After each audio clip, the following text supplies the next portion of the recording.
Hello, friends. Welcome to Creative Medicine.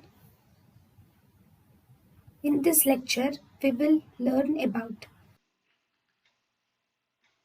Question. In a patient with central venous pressure and intra-arterial pressure were monitored.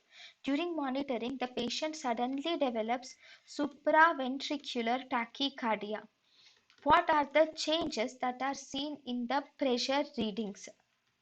So, changes in pressure readings. So, whenever there is supraventricular tachycardia, what happens to central venous pressure and intra-arterial pressure?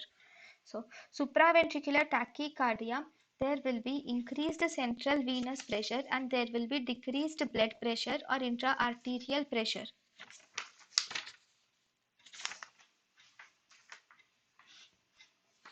Actually, whenever there is any arrhythmia, if any arrhythmia can occur during central venous pressure catheterization. Actually, in supraventricular tachycardia, main thing is there is decreased venous return from the head and neck. So because there is decreased venous return, which is actually the arterial filling is compromised in supraventricular tachycardia. So as a result, there is decreased venous pressure from the head and neck.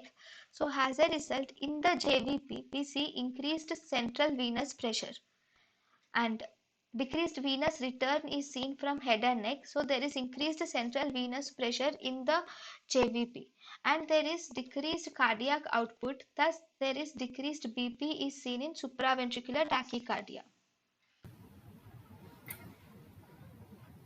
thank you and thank you for watching.